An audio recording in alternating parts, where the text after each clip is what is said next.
এখন আমরা যদি বিশ্বাস করি যে আল্লাহর পক্ষ থেকে কোরআন নাজিল হয়েছে, তাহলে এটা তো মেনে নিতেই হবে যে কোরআনে যা আছে সব সত্য, তাই তো? আল্লাহ পাক কি মিথ্যা বলতে পারেন? নাউযুবিল্লাহ। এখন কোরআন এবং হাদিসের অনেক বিষয় আমরা প্রমাণ করতে সক্ষম হই আমাদের ক্ষুদ্র জ্ঞানে। আবার এমন অনেক বিষয় আছে যেগুলো আমরা আমাদের ক্ষুদ্র জ্ঞানে প্রমাণ করতে পারি না। যেমন ফেরেশতার অস্তিত্ব কি আমরা প্রমাণ করতে পেরেছি? আপনি কি ল্যাবে প্রমাণ করতে পারবেন? জিন জাতির অস্তিত্ব আমরা কি চোখে দেখে প্রমাণ করতে পারবো? কবরে আযাব দেওয়া হয়, আপনি কি এটা দেখে প্রমাণ করতে পারবেন? রূহ বা আত্মা বলে কিছু আছে আমাদের দেহের মধ্যে, এটা কি আপনি প্রমাণ করতে পেরেছেন? অনেক সময় মুমিন ব্যক্তি স্বপ্ন দেখে এবং স্বপ্নগুলো সত্য হয়, হয় কি না? এবং হাদিসে এসেছে শেষ জামানায় মুমিন ব্যক্তির স্বপ্ন কিন্তু সত্য হবে বেশি বেশি। তো এখন এই যে এমন কিছু বিষয় যেগুলো আমরা বাহ্যিক জ্ঞান দিয়ে প্রমাণ করতে পারছি না, কিন্তু আল্লাহ রাব্বুল আলামিন বলেছেন এগুলো সত্য, আমরা চোখ বন্ধ করে বিশ্বাস করি কি না? বিশ্বাস করেন কি না? জান্নাত দেখেছেন? জাহান্নাম দেখেছেন? না দেখে বিশ্বাস করি কি না? ইমানের কয়টা পিলার বলেন তো দেখে ভাই? কয়টা? ছয়টা। কয়টা? আল্লাহ বিশ্বাস, ফেরেশতাগণে বিশ্বাস, নবী রসুলগণে বিশ্বাস, আসমানি কিতাব সমূহে বিশ্বাস, পরকালের জীবনে বিশ্বাস, তাকদীর বা ভাগ্যের ভালো মন্দে বিশ্বাস। এই ছয়টার মধ্যে শুধু কোরআন এবং মুহাম্মদ সাল্লাল্লাহু আলাইহি ওয়াসাল্লামকে বাদ দিয়ে আপনি কোনোটাই দেখেন না। দেখেছেন? আল্লাহকে দেখেছেন? ফেরেশতা মণ্ডলী, আগের আসমানি কিতাবগুলো, মুহাম্মদ সাল্লাল্লাহু আলাইহি ওয়াসাল্লামকে সাহাবীরা দেখেছেন, আপনি কি দেখেছেন? আগের নবী রাসূলদেরকে দেখেছেন? পরকালের জীবন দেখেছেন? তাকদীর বা ভাগ্যের ভালো মন্দ দেখেছেন? এই যে না দেখে যে আমরা বিশ্বাস করছি, এটার নাম হচ্ছে গায়েবে বিশ্বাস। কিসে বিশ্বাস? এটাই আল্লাহ পাক বলছেন আলিফ লাম মিম যালিকাল কিতাব লা রাইবা ফিহ। আলিফ লাম মিম, এটা এমন একটা কিতাব যেই কিতাব নিয়ে কোনো সন্দেহ সংশয় নাই। হুদাল লিল মুত্তাকিন, এই কিতাব মুত্তাকিদেরকে পথ দেখাবে। কারা মুত্তাকি? আল্লাযীনা ইউমিনুনা বিল গায়বি, যারা এই অদৃশ্যে বিশ্বাস করে। বলেন সুবহান। আল্লাহ পাকের আদেশ পালন করার নিমিত্তে, তার ইবাদত করার নিমিত্তে আমরা আল্লাহ পাকের এই আদেশগুলোকে না দেখেই বিশ্বাস করি। এখন কিছু মানুষ বলতে পারে তাহলে এগুলোর বৈজ্ঞানিক ব্যাখ্যা কি? উত্তর হচ্ছে এই যে কোরআন এবং হাদিসের সব কিছুকে বৈজ্ঞানিক ব্যাখ্যার মানদণ্ডে উত্তীর্ণ হয়ে আসতে হবে জরুরি না এটা। কারণ বিজ্ঞানের অনুসিদ্ধান্তগুলো সময়ে সময়ে বদলে যায়। আল্লাহ রাব্বুল আলামিনের বিধান কখনো বদলাবে না ইনশাআল্লাহ। কথা কি বুঝতে পারছেন? আর আল্লাহ রাব্বুল আলামিন আমাদেরকে অসীম জ্ঞান দিয়ে সৃষ্টি করেন নাই, ক্ষুদ্র জ্ঞান দিয়ে সৃষ্টি করেছে। আমরা আমাদের ক্ষুদ্র জ্ঞানে এতটুকু প্রমাণ করতে পারবো না। ভালো করে বোঝেন, আমরা আমাদের ক্ষুদ্র জ্ঞানে এতটুকু প্রমাণ করতে পারবো না যে আগামীকাল আপনার সাথে কি ঘটবে। বলতে পারবেন? কেউ পারবে? তো যে মানুষ তার সাথে আগামীকাল কি ঘটবে সেটাই বলতে পারছে না, সেই মানুষ কি আল্লাহ রাব্বুল আলামিনের এই মহাবিশ্বের অসীম জ্ঞানের অতল তলে ডুব দিতে পারবে? আমি বলছিলাম ইমানের 6 পিলার কি আপনি চোখে দেখেছেন? তারপরে বিশ্বাস করি কিনা ভাই? আচ্ছা, এখন আমরা এই জায়গায় ছিলাম যে আল্লাহ পাকের জ্ঞানটা অসীম। আল্লাহ পাকের জ্ঞান কি ভাই? আমি অসীমের একটা উদাহরণ দিয়ে বোঝাচ্ছি। মনে করেন এখানে আমরা যারা উপস্থিত আছি, আমরা সবাই জান্নাতে চলে গেলাম, মনে করেন, আল্লাহ কবুল করুন। জান্নাতে যাওয়ার পরে কি সময় শেষ হয়ে যাবে, না সময় আরো চলতে থাকবে? আচ্ছা, জান্নাতে যাওয়ার পরে 1 কোটি, 2 কোটি, 5 কোটি, 10 কোটি, 100 কোটি বছর পর এই জান্নাতীরা কি করবে, কি খাবে, কোথায় ঘুরবে, কোথায় ফিরবে, আল্লাহ রাব্বুল আলামিন এখনই সেটা জানেন। আলহামদুলিল্লাহ, বলেন আল্লাহু আকবার। আল্লাহকে চিনি একটু, আল্লাহ পাক এখনই সেটা জানেন, এই মুহূর্তে জানেন। যদি এখানে কোনো ভাই থাকেন, ফর এক্সাম্পল অমুক ভাইয়ের নাম আব্দুল্লাহ, এই ভাই মনে করেন জান্নাতে যাবেন ইনশাআল্লাহ, কথার কথা বলছে, কথার কথা। এখন তিনি জান্নাতে যাওয়ার 100 কোটি বছর পরে কোন হুরের সাথে কোথায় ঘুরে বেড়াবেন আল্লাহ পাক এখনই তা জানেন। আল্লাহ পাককে চিনতে শিখুন। আবার আমাদের মধ্যে আল্লাহ না করুক কেউ যদি জাহান্নামে যায়, সে ব্যক্তি জাহান্নামে যাওয়ার কোটি কোটি বছর পর কি আযাব ভোগ করবে আল্লাহ পাক এখনই এই মুহূর্তে সেটা জানেন। আলহামদুলিল্লাহ। এবং আগেও জানতেন। আল্লাহ পাকের কোনো শুরু নাই, আল্লাহ পাকের কোনো শেষ নাই। আল্লাহ পাকের কোনো শুরু নাই, আল্লাহ পাকের কোনো শেষ নাই। এমন নয় যে আল্লাহ পাক আমাদেরকে সৃষ্টি করে সৃষ্টিকর্তা হয়েছেন, রিজিক দাতা হয়েছেন, পালনকর্তা হয়েছেন, এমন নয়। সৃষ্টি করার আগে থেকেই আল্লাহ পাক সৃষ্টিকর্তা, পালনকর্তা, রিজিক দাতা সবকিছুই ছিলেন। বলেন আল্লাহু আকবার। আল্লাহ পাক একজন, তার কোনো শরীক নাই। আল্লাহ রাব্বুল আলামিনের জ্ঞান অসীম। এটার উদাহরণ হাদিসে দেয়া হয়েছে এভাবে যে মুসা এবং খিদির আলাইহিস সালাম নৌকায় সফর করছেন, একটা পাখি এসে নদী থেকে এক ফোঁটা পানি খেয়ে চলে গেল। তখন খিদির আলাইহিস সালাম বলছেন, হে মুসা, এই পাখিটা নদী থেকে যতটুকু পানি পান করতে পেরেছে, এই পানিটুকু হচ্ছে পুরো পৃথিবীর সমস্ত মাখলুকের জ্ঞান। আর এই পুরো নদীতে যত পানি আছে, এই সাগরে যত পানি আছে, এগুলো হলো আল্লাহ রাব্বুল আলামিনের জ্ঞান। আমি কি বুঝাতে পারছি ভাই? এখন সেই আল্লাহ রাব্বুল আলামিন যখন কোনো বিষয়কে সত্য বলবেন, সেটা সত্য কিনা? আল্লাহ পাক এখন বলছেন, আমি জিন আর মানব জাতিকে শুধু আমার ইবাদত করার জন্য সৃষ্টি করেছি। তার মানে জিন সত্য কিনা? আচ্ছা, একটু বলে দেই, মানুষের মধ্যে যেমন ভালো মন্দ আছে, জিন জাতির মধ্যেও কি আছে? ভালো মন্দ আছে। দুষ্ট জিন মানুষের ক্ষতি করার চেষ্টা করে। কি করে ভাই? এবং দিন দিন কিন্তু এর প্রভাবটা বাড়ছে। তো এখান থেকে বাঁচার জন্য কিছু প্রোটেকশন আগে বলে দেই, তারপর সামনে যাই। প্রত্যেক দিন সকালে এবং সন্ধ্যায় 3 বার করে সূরা ইখলাস পড়বেন। কুল হুয়াল্লাহু আহাদ, আল্লাহুস সামাদ, লাম ইয়ালিদ ওয়া লাম ইউলাদ ওয়া লাম ইয়াকুল লাহু কুফুয়ান আহাদ। সকালে সন্ধ্যায় কয়বার? 3 বার। আর 3 বার পড়বেন সূরা ফালাক, কুল আউযু বিরাব্বিল ফালাক, এই সূরা। আর 3 বার পড়বেন সূরা নাস, কুল আউযু বিরাব্বিন নাস। এটা প্রত্যেক ফরজ নামাজের পর একবার করে পড়বেন আয়াতুল কুরসি। আয়াতুল কুরসি কোন সূরা আছে? কত নম্বর আয়াত? মাশাআল্লাহ, 255। আল্লাহু লা ইলাহা ইল্লা হুয়াল হাইয়ুল কাইয়্যুম, এখান থেকে শেষ পর্যন্ত। আর কি করবেন? রাতের বেলা ঘুমানোর সময় পড়বেন সূরাতুল বাকারা, এর শেষের 2টা বা 3টা আয়াত।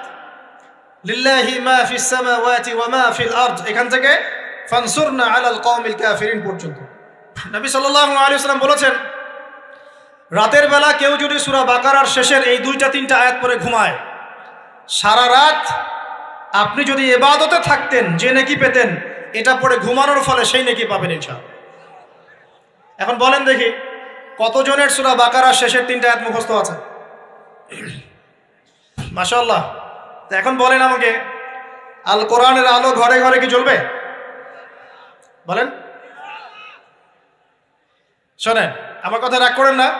আমরা তো সবাই চাই যে আল্লাহর কোরআন আল্লাহর জমিনে প্রতিষ্ঠা লাভ করুক, চাই কি না? তাহলে সবার আগে নিজের মধ্যে কোরআন কায়েম করতে হবে। কোথায়? আগে নিজের উপর কোরআন কায়েম করুন, নিজের উপর সুন্নাহ কায়েম করুন, নিজের উপর দিন কায়েম করুন। ইনশাল্লাহ দিন ঘরে ঘরে পৌঁছে যাবে ইনশাল্লাহ। প্রত্যেক ঘরের মানুষ এই নিয়াত করতে পারি কি ইনশাআল্লাহ যে আমরা সবাই কোরআন পড়া শিখবো ইনশাআল্লাহ? কোরআনের বাছাই করা কিছু আয়াত অন্তত মুখস্থ করবো ইনশাআল্লাহ। পুরা কোরআন তোমাদেরকে মুখস্থ করতে বলছি না, হয়তো অনেকে পারবে না, যারা পেরেছে তারা সৌভাগ্যবান, আলহামদুলিল্লাহ। কমপক্ষে সূরা বাকারার শেষের 3টা আয়াত পারবো না ভাই? আয়াতুল কুরসি পারবো না? সূরা ফালাক, সূরা নাস, সূরা ইখলাস, সূরা কাফিরুন, সূরা হাশরের শেষের 3টা আয়াত, সূরা কাহাফ এর প্রথম 10 শেষ 10 আয়াত, সূরা কাহাফ প্রথম 10 শেষ 10 আয়াত, সূরা সাফফাত এর প্রথম 10 আয়াত, সূরা আর রহমান, সূরা ইয়াসিন, সূরা মুলক। এই যে কমন জিনিসগুলো, এগুলো মুখস্থ করতে পারবো না ভাই ইনশাআল্লাহ? আল্লাহ পাক সবাইকে তৌফিক দান করুন, বলি আমিন। আর এখন যারা বিয়ে শাদী করেন নাই, নিয়াত করেন যে আপনাদের ঘরে যে সন্তান আসবে, আচ্ছা সন্তানের আগে বউয়ে আসে নাকি? আচ্ছা, যারা বিয়ে শাদী করেন নাই নিয়াত করেন, দিনদার, মুত্তাকি, পরহেজগার, কোরআনওয়ালা মেয়ে ছাড়া বিয়ে করার দরকার নেই। বাস বাস বাস বাস বাস। শোনেন, এর মানে এই নয় যে খালি মাদ্রাসার মেয়েদেরকে বিয়ে করবেন, বরং এমন অনেক দিনী বোন আছেন আমাদের, স্কুল কলেজ ইউনিভার্সিটিতে পড়েন, তারা অনেক বেশি দিন চর্চা করেন। মাশাআল্লাহ। আমি বলেছি কোরআনওয়ালা, দিনদার, পর্দাশীল নারী বিয়ে করবেন। এবং দ্বিতীয় নিয়াত করেন, যে সন্তানই হবে কমপক্ষে একটা সন্তানকে হাফেজে কোরআন বানাবেন ইনশাআল্লাহ, একটা সন্তানকে আলেম বানাবেন ইনশাআল্লাহ। আপনার মেয়ে হলে সেই মেয়েকে আয়েশা রাদিয়াল্লাহু আনহার মতো বানান ইনশাআল্লাহ। আপনার ছেলে হলে আপনার ছেলেকে আবু বকর, ওমর, ওসমান, আলী রাদিয়াল্লাহু আনহুম আজমাইন তাদের আদর্শে করে তোলেন ইনশাআল্লাহ। পারা যাবে না ভাই? যখন ঘরে ঘরে কোরআনওয়ালা মানুষ তৈরি হবে না, আল্লাহর জমিনে আল্লাহর দিন এমনি প্রতিষ্ঠা হয়ে যাবে ইনশাআল্লাহ। বাতিল কোন দিক পালিয়ে যাবে ঠিক নাই। সবকিছু শেষ আছে না বলেন তো? সব কিছু শেষ আছে। নমরুদ আছে না নাই? দুনিয়াতে আছে। মানুষ তার নামও স্মরণ করে। যখন সে দুনিয়া ছিল মনে হচ্ছিল দুনিয়াটাই তার, তখন মনে হচ্ছিল কি দুনিয়াটাই নমরুদের। ফেরাউন দুনিয়া আছে না নাই? আছে। তার নামও কি মানুষ স্মরণ করে? যখন ফেরাউনের রাজত্ব ছিল, যুগ ছিল, তখন মনে হতো যে পুরো দুনিয়াটাইও। কথা বুঝতে পারছেন না? এরকম প্রত্যেক যুগে যুগে। আজ জাতির নাম শুনেছেন? আজ জাতি এই তাল গাছের সমান লম্বা চওড়া ছিল এক একজন। বিশ্বাস করছেন না? তাল গাছের সমান লম্বা চওড়া ছিল এবং পাহাড় কেটে কেটে তারা বাড়িঘর নির্মাণ করত। তাদের কাছে আল্লাহ পাক নবী হিসেবে পাঠিয়েছিলেন হুদ আলাইহিস সালামকে। কোন নবী? সূরা হুদ পড়ে দেখবেন।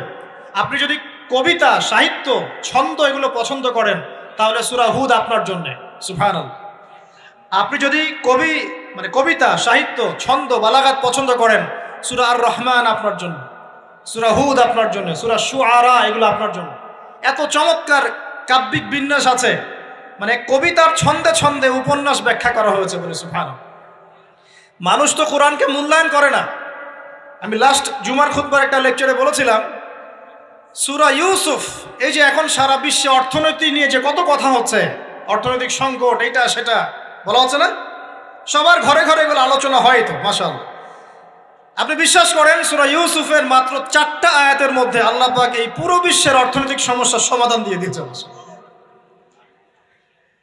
বলে দিব কি সমাধান? পরে বলছি।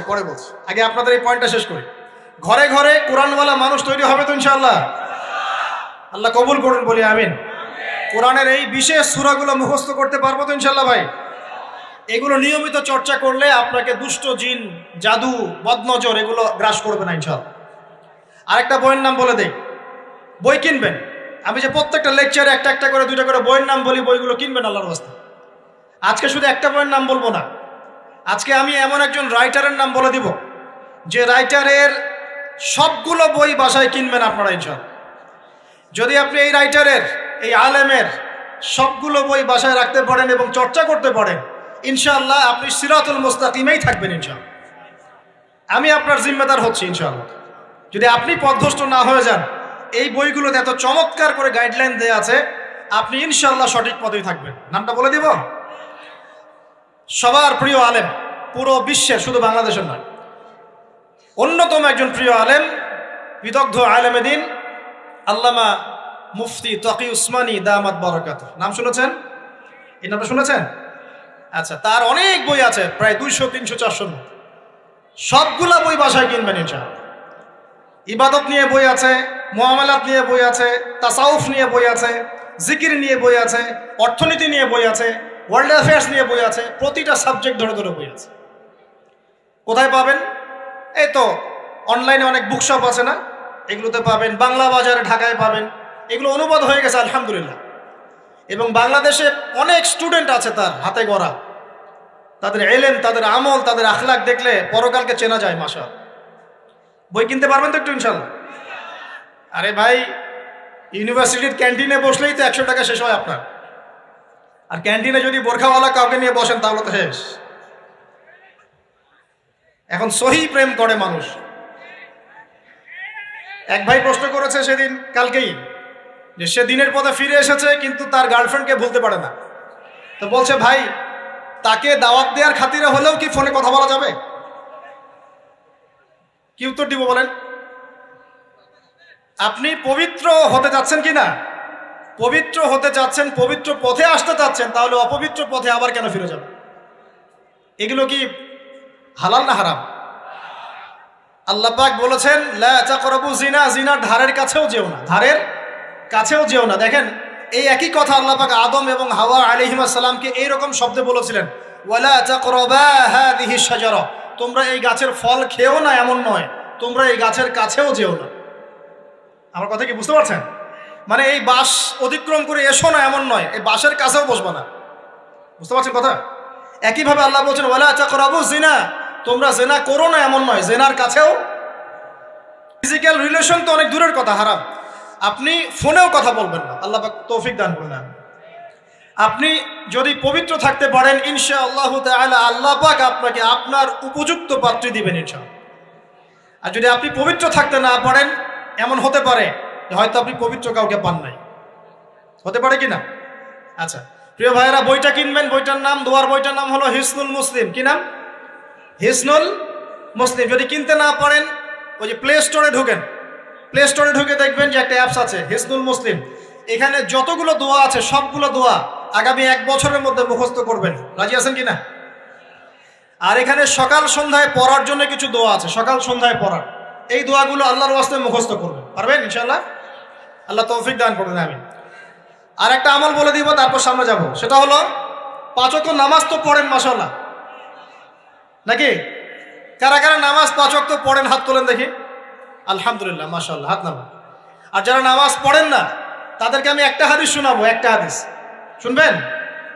নবী সাল্লাল্লাহু আলাইহি ওয়াসাল্লাম বলেছেন, قال النبي صلى الله عليه وسلم بين العبد وبين الكفر والشرك ترك الصلاة। আল্লাহ পাকের বান্দা আর একজন কাফের মুশরিকের মধ্যে পার্থক্যই হচ্ছে নামাজ। আল্লাহ পাকের বান্দা মানে মুমিন মুসলিম এবং একজন কাফের মুশরিকের মধ্যে পার্থক্য কি? মান তারাকা সালাতান মুতাআম্মিদান ফাকাদ বারিয়াত মিন যিম্মাতিল্লাহ। কেউ যদি ইচ্ছাকৃতভাবে তার উপর ফরজ নামাজকে ছেড়ে দেয়, সে যেন আল্লাহ পাকের জিম্মেদারি থেকে মুক্ত হয়ে গেল। অন্য হাদিসে আছে মান তারাকা সালাতান মুতাআম্মিদান ফাকাদ কাফার। কেউ যদি ইচ্ছা করে নামাজ ছেড়ে দেয়, সে ব্যক্তি কুফরি করলো। বলি নাউজুবিল্লাহ। আমরা কি কুফরি করতে চাই নাকি ভাই? নামাজের কথা বলেছি, 5 ওয়াক্ত নামাজ কারা কারা পড়েন না হাত তোলেন এবার। আচ্ছা, লজ্জার কিছু নাই। এখন আমার সাথে তওবা করেন, আমার সাথে তওবা করেন, বলেন আস্তাগফিরুল্লাহ আল্লাযী লা ইলাহা ইল্লা হুয়াল হাইয়ুল কাইয়্যুম ওয়া আতুবু ইলাইহি। আল্লাহর কাছে সাক্ষী রেখে বলেন, আল্লাহ আমি জীবনে যত রাকাত নামাজ ছেড়ে দিয়েছি এর জন্য আমাকে মাফ করে দাও। ইনশাআল্লাহ আগামী জীবনে আমি বিনা ওজরে 1 ওয়াক্ত নামাজও বাদ দিব না ইনশাআল্লাহ। রাজি আছেন ইনশাআল্লাহ? বাস এই একটা নসিহত যদি আজকে আপনারা আমল করতে পারেন, ইনশাআল্লাহ আজকের মাহফিল সফল। পারা যাবে? আর বই কিনতে বললাম, 1 নাম্বার কোন বই বলেন? হিসনুল। আর কোন আলেমের নাম বলেছি? আল্লামা, জোরে বলেন। তার অনেকগুলো বই আছে, কেনার চেষ্টা করবেন তো ইনশাআল্লাহ। আল্লাহ পাক তৌফিক এনায়েত করুন, বলি আমিন। তাহলে আমরা সূরা যারিয়াতের 56 নম্বর আয়াতে কি শিখেছি ভাই? আল্লাহ রাব্বুল আলামিন আমাদেরকে সৃষ্টি করেছেন কেন? তার ইবাদত করার জন্য। আছে। এখন আমাকে বলেন যে আল্লাহ পাকের ইবাদত করার জন্য আল্লাহ পাক এই দুনিয়াতে আমাদেরকে কত বছর সময় দিয়েছেন? বলেন দেখি। সর্বোচ্চ কত হবে? সর্বোচ্চ 60, 70, 100 হতে পারে। এই তো। আমরা কি চিরস্থায়ী থাকবো এখানে না চলে যাব? আচ্ছা, দুনিয়ার জীবনটা তাহলে কি? আল্লাহ পাক বলছেন আল্লাযী খালাকাল মাউতা ওয়াল হায়াতা লিয়াবলুয়াকুম আইয়ুকুম আহসানু আমালা। আল্লাহ পাক জীবন মৃত্যু সৃষ্টি করেছেন কেন? আল্লাহ পাক পরীক্ষা করার জন্য যে এই দুনিয়ার জীবনে আমলে কে শ্রেষ্ঠ, আমলে কে শ্রেষ্ঠ। দুনিয়ার জীবনে আসার উদ্দেশ্য পেয়েছি আল্লাহর ইবাদত করা, এখন পেলাম আল্লাহ জীবন মৃত্যু কেন সৃষ্টি করেছেন? আমলে পরীক্ষা করার জন্য যে কে শ্রেষ্ঠ হচ্ছে। আমাদের উদ্দেশ্য কি? আমাদের উদ্দেশ্য হচ্ছে পুলসিরাত পার হয়ে জান্নাতে যাওয়া। উদ্দেশ্য কি? পুলসিরাত পার হয়ে জান্নাতে যাওয়া। সূরা আলে ইমরানের 185 নম্বর আয়াতে আল্লাহ পাক বলেছেন কুল্লু নাফসিন যায়িকাতুল মাউত। প্রত্যেকটা নফস মৃত্যুর স্বাদ গ্রহণ করবে, এরপর কিয়ামতের মাঠে তাদের আজর তাদেরকে পূর্ণ মাত্রায় বুঝিয়ে দেওয়া হবে। আল্লাহ পাক বলছেন ফামান যুহজিহা আনিন নারি ওয়া উদখিলাল জান্নাতা ফাকাদ ফাজ। ওই দিন যে ব্যক্তিকে জাহান্নাম থেকে বাঁচানো হবে এবং জান্নাতে প্রবেশ করানো হবে, সেই ব্যক্তি হচ্ছে সফল। কথা ঠিক কিনা? তাহলে উদ্দেশ্য পেলাম তো, আমাদের গন্তব্য পেলাম তো। আমাদের গন্তব্য কি তাহলে? জান্নাত। এখন এই দুনিয়ার জীবনে আমরা সর্বোচ্চ হয়তো 100 বছর বাঁচবো, আল্লাহ ভালো জানেন, তাই তো? এই দুনিয়ার জীবনের এই হায়াতের সবচেয়ে ইম্পর্টেন্ট টাইমটা কোনটা বলেন? সবচেয়ে ইম্পর্টেন্ট টাইম কোনটা? যৌবন কিনা? যৌবন কাকে বলে? যৌবন কাকে বলে? কত বছর থেকে কত বছর পর্যন্ত? 20 থেকে 40, বা 15 থেকে 40, বা 20 থেকে 50, এই তো? আচ্ছা, এই বয়সের মধ্যে কারা কারা আছেন হাত তোলেন দেখি। মাশাআল্লাহ, সবাই তো দেখি এই বয়সে, হাত নামান। এখন এই বয়স সম্পর্কে আগে 2টা হাদিস শোনেন, আমার দিকে তাকান, তারপরে আমি বলছি অবস্থা কি, করণীয় কি। আমি বলেছি যুবকদেরকে কিছু নসিহত করবো আজকে, নিয়াত করেছি, ঠিক আছে ভাই? আচ্ছা, যুবকদের সম্পর্কে প্রথম হাদিস, রাসূল সাল্লাল্লাহু আলাইহি ওয়াসাল্লাম বলেছেন, কিয়ামতের মাঠে মানুষ যখন উঠবে, আমরা উঠবো কি না? আচ্ছা, নাকি উঠবো না? যারা আগুনে পুড়ে গেছে তারা উঠবে কি না? যারা পানিতে ডুবে গেছে, যাদের লাশও খুঁজে পাওয়া যায় নাই, উঠবে কি না? উঠবে। আচ্ছা, যখন মানুষ উঠবে তখন তাকে 5টা প্রশ্ন করা হবে। কয়টা ভাই? এই 5টা প্রশ্নের আগে সে তার পা সামনেও ফেলতে পারবে না, পিছনেও ফেলতে পারবে না। আমরা কি একটু চিন্তা করতে পারছি কত ভয়ঙ্কর হবে বিষয়টা? এই সামান্য গরমে আমাদের অবস্থা খারাপ, সূর্য সেদিন সামনে নিচে, আর মানুষ উঠে দাঁড়িয়ে আছে, তাদেরকে 5টা প্রশ্ন করা হবে। যতক্ষণ পর্যন্ত প্রশ্নের উত্তর দিতে পারছে না, সামনেও যেতে পারবে না, পিছনেও আসতে পারবে না, পা নড়াতে পারবে না। 1, তোমার পুরো জীবনটা তুমি কোন কাজে ব্যয় করেছো? উত্তর কি রেডি আছে আমাদের কাছে? আমরা কি বলতে পারবো, হে আল্লাহ, আমরা আমাদের পুরো জীবন তোমার ইবাদত করে কাটিয়েছি? 2, তোমার যৌবন স্পেশালি তুমি কোন কাজে ব্যয় করেছো? তোমার যৌবন তুমি স্পেশালি কোন কাজে ব্যয় করেছো? যুবকরা কি উত্তর দেওয়ার জন্য প্রস্তুত আছে যে আমাদের যৌবন আমরা আল্লাহর পথে কাটিয়েছি? সবাই কি বলতে পারবো? 3 নাম্বার, তোমার রিজিকের উৎস কি ছিল? কোন পথে সম্পদ অর্জন করেছো? 4 নাম্বার, কোন পথে সম্পদ ব্যয় করেছো? কোন কোন খাতে সম্পদ ব্যয় করেছো? আমরা কি আমাদের আয় এবং ব্যয়ের হিসাব দেওয়ার জন্য প্রস্তুত? 5, তোমাকে আমি যে জ্ঞান দিয়েছিলাম সেই জ্ঞান অনুযায়ী আমল করেছো কিনা? আল্লাহ পাক আমাকে আপনাদের সবাইকে তৌফিক দান করুন, জানা অনুযায়ী আমল করার তৌফিক দান করুন। এই 5টা প্রশ্নের মধ্যে যৌবনকাল ইম্পর্টেন্ট কিনা ভাই? গুরুত্বপূর্ণ কিনা? মাথায় রাখি। সামনে একটা হাদিস শুনুন, রাসূল সাল্লাল্লাহু আলাইহি সাল্লাম বলছেন, কে এই কিয়ামতের মাঠেই 7 শ্রেণীর মানুষকে আল্লাহ পাক বিশেষ মেহমানদারির ব্যবস্থা করবেন, আরশের ছায়ায় ছায়া দিবেন ইনশাআল্লাহ। কোথায় ছায়া দিবেন? ওই দিন এই ছায়া ছাড়া অন্য কোনো ছায়া থাকবে না। নবী সাল্লাল্লাহু আলাইহি ওয়াসাল্লাম বলছেন, তার মধ্যে প্রথম শ্রেণী হচ্ছে ইমামুন আদিল, ন্যায়পরায়ণ শাসক। ন্যায়পরায়ণ, আচ্ছা, ন্যায়পরায়ণ শাসকের একটা এক্সাম্পল দেই। মক্কার জাহেলি যুগে সাহাবীরা ঈমান নিয়ে এসেছেন, বাস তাদের উপর নির্মম নির্যাতন শুরু হয়ে গেছে, আবু জেহেল, আবু লাহাব, উতবা, শায়বা। তখন সাহাবীরা আল্লাহ রাসূলের কাছে এসে বলছেন, ইয়া রাসূলুল্লাহ, আপনি একটু বদদোয়া করেন, তাদের উপর বদদোয়া করেন, আমরা তো আর পারছি না। নবী সাল্লাল্লাহু আলাইহি ওয়াসাল্লাম বললেন, তোমরা মক্কা থেকে হিজরত করে হাবাসায় চলে যাও। কোথায়? হাবাসা। হাবাসা মানে হচ্ছে আবিসিনিয়া। আবিসিনিয়া মানে এখনকার ইথিওপিয়া, ইরিত্রিয়া। নাম শুনেছেন কি? বিশেষ কোচিং তো করছেন অনেকে। আফ্রিকা মহাদেশের একটা ছোট্ট দেশ ইরিত্রিয়া, ওখানে চলে যাও। তখন বলেছিলেন তিনি হাবাসায় চলে যাও। সাহাবীরা জিজ্ঞাসা করছেন, হাবাসায় কেন? নবী সাল্লাল্লাহু আলাইহি ওয়াসাল্লাম বলছেন, সেখানে একজন খ্রিস্টান ন্যায়পরায়ণ শাসক আছেন, যার রাজ্যে কেউ জুলুমের শিকার হয় না। কি বললাম বলেন তো? হাবাসা কে আছেন? একজন মুসলিম না খ্রিস্টান? খ্রিস্টান ন্যায়পরায়ণ শাসক আছেন, যার রাজ্যে কেউ জুলুমের শিকার, মুসলমান নন এমন একজন শাসকের প্রশংসা করে আমাদের নবীজি বললেন, তার রাজ্যে কেউ জুলুমের শিকার হয়। সুবহানাল্লাহ। সাহাবীরা সেখানে হিজরত করলেন। নেতৃত্ব দিয়েছেন জাফর বিন আবি তালিব রাদিয়াল্লাহু আনহু। সেই সাহাবী বাদশাহ নাজাশী, তার নাম ছিল বাদশাহ নাজাশী, তার সামনে দাঁড়িয়ে সূরা মারিয়াম তেলাওয়াত করেছিলেন। ওই সূরা মারিয়ামে ইয়াহইয়া, জাকারিয়া, ঈসা, তার মা, এই গল্প ঘটনাগুলো আছে। এই সূরার তেলাওয়াত শুনে বাদশাহ নাজাশীর চোখ দিয়ে পানি পড়তে পড়তে দাড়ি ভিজে গিয়েছে। সুবহানাল্লাহ।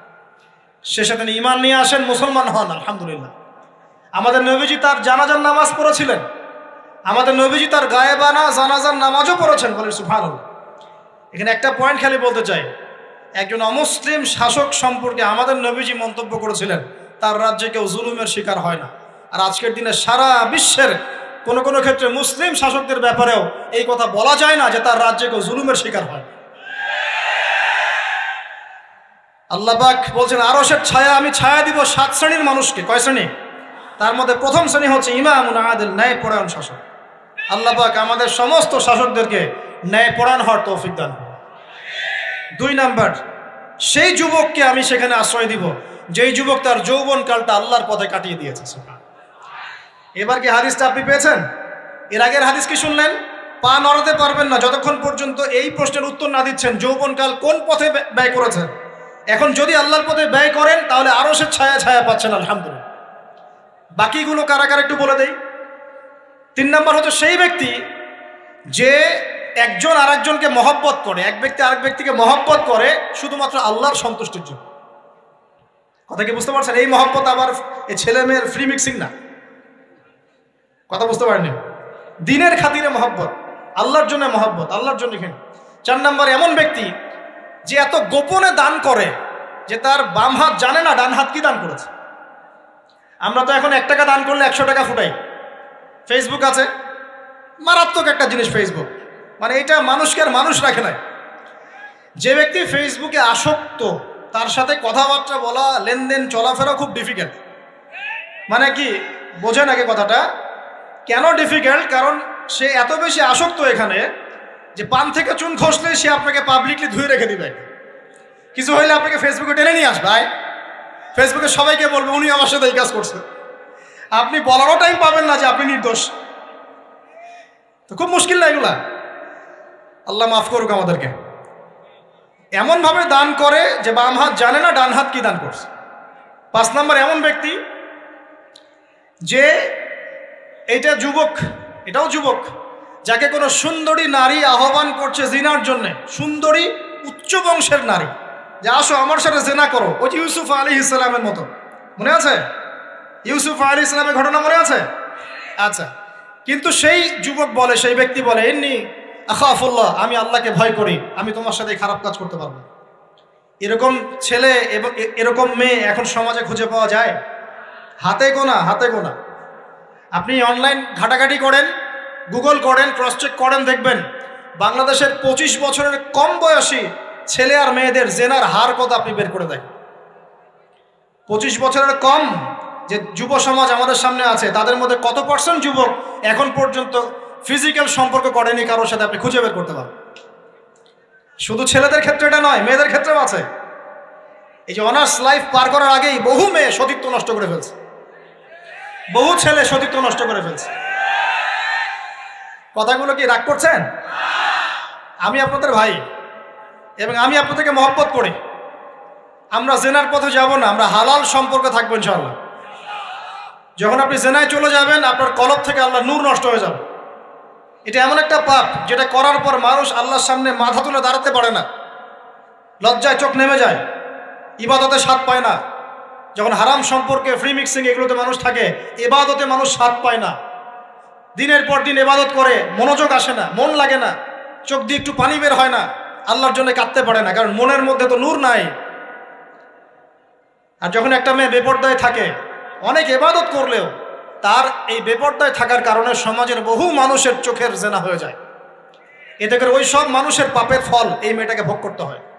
এবং মানুষের চোখের বদনজর লাগে, ওই মেয়ে অসুস্থ হয়ে পড়ে মানসিকভাবে, শারীরিকভাবে। আমি আমাদের যুবক ভাই এবং যুবক বোনদেরকে রিকোয়েস্ট করব, আল্লাহর ওয়াস্তে চরিত্রটাকে পবিত্র রাখার চেষ্টা করুন। আল্লাহ পাক তৌফিক দান করলেন। এই যুবককে আল্লাহ পাক আরশের ছায়া দিবেন যে একটা মেয়েকে পেয়েও আল্লাহর ভয় তাকে ভোগ করে নাই। আল্লাহ পাক এরকম যুবক ঘরে ঘরে তৈরি করুন। তাহলে কি করবেন ভাই? হালাল উপার্জনের ব্যবস্থা করবেন, ব্যাস সরাসরি বিয়ে করে ফেলবেন। পরিবারকে বোঝানোর চেষ্টা করবেন, না বুঝলে আন্দোলন শুরু করবেন যে আমি জেনা করতে চাই না, আমি বিয়ে করতে চাই, বিয়ে আমার দেওয়ানি লাগবো, এরকম। ব্যাস তারপর দেখবেন বাপ মা কেমন করে বিয়ে না দেয়। আল্লাহ সাহায্য করবে ইনশাআল্লাহ। আল্লাহ আমাদের যুবক ভাইদেরকে চরিত্র হেফাজত করার স্বার্থে বিয়েকে সহজ করে দিন। আমি আবার কাউরে নিয়ে পালায় যায় না, ওই কাজ করতে যায় না কিন্তু আবার, ঠিক আছে? কারণ এভাবে কোর্টে গিয়েও যদি একটা মেয়ে বিয়ে করে, এই বিয়ের জায়েজ না জায়েজ নিয়ে অনেক কথা আছে। অতএব এইসব ঝুঁকির মধ্যে যাবেন না, বাসায় বোঝানোর চেষ্টা করবেন। আর এক শ্রেণীর ব্যক্তি আছে যাদেরকে আল্লাহ পাক আরশের ছায়া ছায়া দিবেন। তারা কারা? যারা গোপনে আল্লাহকে স্মরণ করে কাঁদতে পারে। বলি সুবহানাল্লাহ। এখন এই দুটো হাদিসের মধ্যে যুবকদের অবস্থান কি পেয়েছেন? আচ্ছা, আরেকটা শোনাই এবার। নবী সাল্লাল্লাহু আলাইহি ওয়াসাল্লাম বলেছেন, 5টা জিনিস আসার আগেই 5টা বিষয়কে মূল্যায়ন করো। 1, তোমার বার্ধক্য আসার আগেই তোমার যৌবনকে মূল্যায়ন করো। যৌবনের গুরুত্ব পেলেন তো এবার? তোমার মৌত আসার আগেই তোমার জীবনকে মূল্যায়ন করো। অসচ্ছলতা আসার আগেই সচ্ছলতাকে মূল্যায়ন করো। অসুস্থতা আসার আগেই সুস্থতাকে মূল্যায়ন করো। এবং এই যে কথাটা বললাম যে তোমার বার্ধক্য আসার আগেই যৌবনকালটাকে মূল্যায়ন করো। এই হাদিসগুলোর মধ্যে আমরা সংক্ষিপ্ত পরিসরে যৌবনকালের গুরুত্ব পাচ্ছি কিনা ভাই? এখন এই যৌবনকালটা আমাদের কাটানো উচিত আল্লাহ পাকের ইবাদতের মধ্য দিয়ে। এই যৌবনকালটা আমাদের কাটানো উচিত কয়েকটা বিষয়ের মধ্য দিয়ে। তার মধ্যে আমি 10টা পয়েন্ট আপনাকে বলবো। কয়টা ভাই? 10টা। 1, এই যৌবনকালে সবার আগে আমাদের কর্তব্য হচ্ছে দ্বীনের ইলম অর্জন করা। কি করা ভাই? দ্বীনের ইলম অর্জন বলতে আমি কি বোঝাচ্ছি? দ্বীনি ইলম অর্জন বলতে আপনাকে আমি বোঝাচ্ছি যে কমপক্ষে কোরআনটুকু তেলাওয়াত করতে শিখুন, হাদিসগুলো পড়তে শিখুন, ইসলামী বইপত্র পড়াশোনা করুন, পাশাপাশি জেনারেল সাবজেক্টগুলোও পড়াশোনা করুন। এদিকে আপনি এগিয়ে যান, এদিকেও এগিয়ে যান, দুই দিকে আগাতে থাকেন। এর পাশাপাশি বরেণ্য ওলামায়ে কেরামদের সোহবতে থাকার চেষ্টা করেন। যারা রিনাউন্ড এবং বরেণ্য ওলামায়ে কেরাম, তাদের সোহবতে থাকার চেষ্টা করেন। ইলম অর্জনের অনেক ধাপ আছে।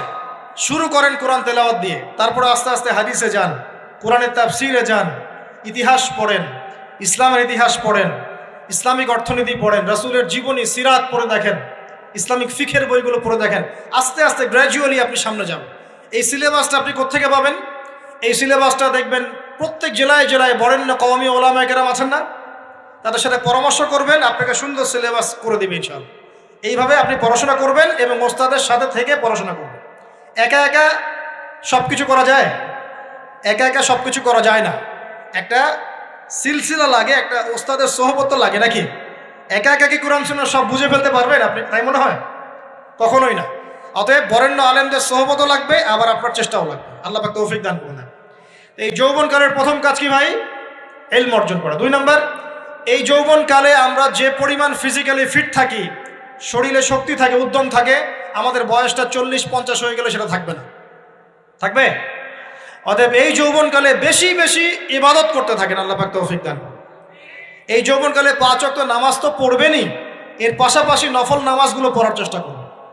এর পাশাপাশি আপনি চেষ্টা করবেন তাহাজ্জুদের ওয়াক্তে একটু নামাজ পড়ার জন্য, কমপক্ষে 2 রাকাত, কমপক্ষে 2 রাকাত, অ্যাটলিস্ট 2 রাকাত নামাজ তাহাজ্জুদের সময় পড়ার চেষ্টা করি।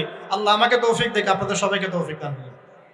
ওই সময় আপনি যে দোয়াই করবেন আল্লাহর কাছে কবুল হবে ইনশাআল্লাহ। যে দোয়াই করবেন আল্লাহ কবুল করবেন ইনশাআল্লাহ। যদি আপনার রিজিকটা কি হয়? হালাল হয়। হারাম রিজিক দিয়ে ইবাদত কবুল হয়? হারাম রিজিকের দোয়া কবুল হয়? কবুল হয় না। 3 নাম্বার, এই যৌবনকালে আমরা রাসূলের সুন্নতের উপর বেশি আমল করবো ইনশাআল্লাহ। করা যাবে ইনশাআল্লাহ? তাহলে নিয়াত করতে পারি যে ইনশাআল্লাহ চেহারাগুলো পরিবর্তন হবে। চেহারা পরিবর্তন মানে কি? হ্যাঁ, রাখা যাবে না? এখনো গজায় নাই। প্রত্যেক সপ্তাহে আপনাকে নবীর সুন্নতের উপর এরকম করে কুরবানি এবং জবাই করতে কে বলেছে? নবী সাল্লাল্লাহু আলাইহি ওয়াসাল্লামের সুন্নতকে জবাই করাটা কি ভালো কাজ? হ্যাঁ বলেন তো।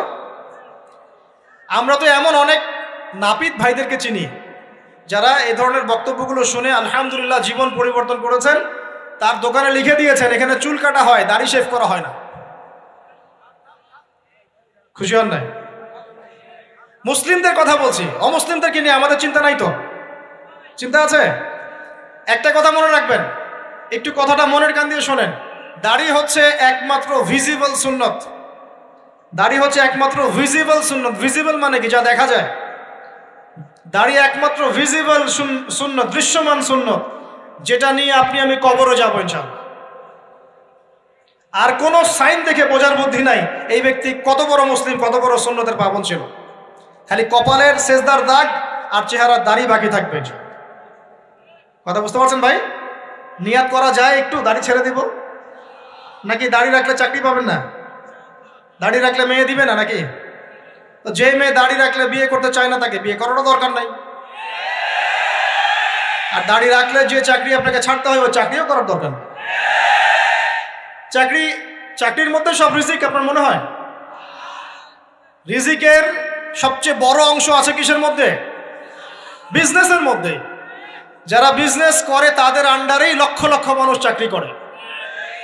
বাংলাদেশে যে ইকোনমিক সিস্টেম, এই ইকোনমিক সিস্টেমের মূলে কারা জানেন? ব্যবসায়ীরা। কারা? বড় বড় ব্যবসায়ীরা। এমন অনেক ব্যবসায়ী আছেন যাদের একজনের জাকাতের টাকা দিয়ে একটা গ্রামের মানুষকে খাওয়ানো যায়। বিশ্বাস করছেন না? ইকোনমিক তো আমার সাবজেক্ট, আমরা পড়েছি এগুলো, পড়াশোনা করেন দেখেন। বিজনেস, এরপরে আছে ক্রিয়েটিভ কোনো প্রজেক্ট, এমন কোনো প্রজেক্ট যেটা এখন পর্যন্ত কেউ লঞ্চ করে নাই। এখন অনলাইনে অনেকে আয় করেন না, আজকে থেকে 20 বছর আগে মানুষ এটা করেছিল। এখন অনেক মানুষ বাহির থেকে পড়াশোনা করে দেশে এসে এই যে ডেইরি প্রজেক্ট করছে, পোলট্রি করছে, নতুন নতুন অনেক প্রজেক্ট করছে না? কৃষিভিত্তিক অনেক কাজ করছে। তারা কি সচ্ছল না? আমি একজন ভাইয়ের কথা জানি, যিনি আলহামদুলিল্লাহ আল্লাহর এই অধম বান্দার ওয়াজ শুনে সুদের চাকরি ছেড়ে দিয়েছিলেন। চাকরি ছেড়ে দিয়ে তিনি চায়ের বিজনেস শুরু করে, চায়ের বিজনেস। তো ইদানিং জানলাম তিনি এখন মানুষকে টাকা ধার দেন। মাশাআল্লাহ, তিনি এখন মানুষকে টাকা ধার দেন চায়ের ব্যবসা করেই। আর আমাকে তো এখনো মানুষের কাছে হাত পাততে হচ্ছে। কথা বুঝতে পারেন নাই? আল্লাহ পাক তাকে সুদ ছেড়ে দেওয়ার জন্য সচ্ছল করে দিয়েছেন। এই ওসিলা দিয়েই তিনি সচ্ছল হয়েছেন আলহামদুলিল্লাহ। রিজিক কার হাতে?